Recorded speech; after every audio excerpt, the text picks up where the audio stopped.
Hi class, in this video I want to cover the second half of Chapter 6 with a specific focus on how to write effective sentences for technical and professional communication. We're going to again just touch on a few of the different highlights of the chapter, things like the grammar principles, the sentence structure, parallel structure, and concision, but I really would suggest going back, paying attention to these things closely as you read the chapter, looking at the rest of the information there because there is a lot of information in this chapter. So, the second half of the chapter really opens with these 9 principles for clear and correct grammar. Things like avoiding sentence fragments, avoiding comma splices. You've probably run into these ideas before in other writing classes. If you haven't, the main thing here is just to be able to recognize these different types of faulty sentence structures. So go back to the chapter, take a look at how these things can be identified, and really just focus on being able to achieve that in your own writing, being able to achieve recognizing those errors, because these errors can really affect the professional appearance of a document, so it's important to make sure that you're doing this correctly.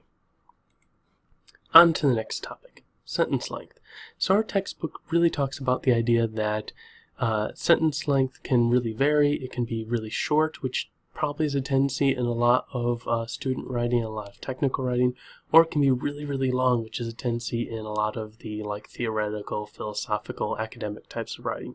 The problem is that a pattern that involves a lot of sentences of the same length is not going to be effective even if they're short or long. And you generally want to avoid real outliers unless you're using them very purposefully. So really long sentences, such as the first one here, can be problematic because they can include a lot of information in them, and it can be much clearer if you start breaking up those sentences into their key components and really helping people focus on the information that they really need. On the other hand, a series of really, really short sentences creates this kind of staccato, choppy sound to the paragraph that can be really problematic. It can create repetition, and it can also impair people's abilities to understand it as well. So let's look at that second example. Customarily, environmental cleanups are conducted on a time and materials basis. Using the T&M basis, the contractor performs the work. Then the contractor bills for the hours worked. They typically bill for the cost of equipment, and they bill for materials too. Each of these sentences is actually grammatically correct. Each of them can stand alone. However, once you have lots of them in a row, you start hearing this repeated full stop that's not really effective in communicating clearly to other people. So parallel structure. Ineffective parallel structure is really one of my pet peeves, and it's because I see it a lot and because I can see that it can really impair the ability of readers to understand information. So parallel structure is just all about using the same grammatical form for elements that are being compared, that are being listed next to each other, that are really being shown as items of the same type. So let's look at an example of faulty parallel structure. Let's look at this first sentence. It's harder to do long division than dividing with a calculator. So the key here is really to identify the 2 items in this sentence. The first item is do long division. The second item is dividing with a calculator. What we can actually see here is that while they both start with verbs, that they're not actually giving us similar types of grammatical structure. So if we actually just read the introduction and then read the second half, we'll understand this a little bit more clearly. It's harder to do long division.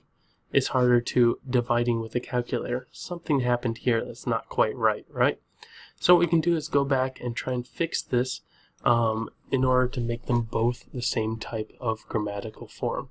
It's harder doing long division than dividing with a calculator.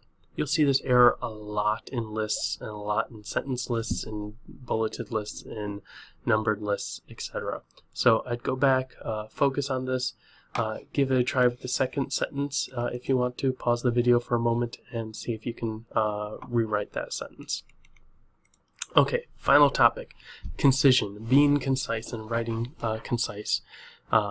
So the key with writing concise paragraphs is really including all of the information that you want to while trying to do it in the fewest words possible. This avoids things like avoiding obvious statements, avoiding filler, avoiding wordy phrases, etc.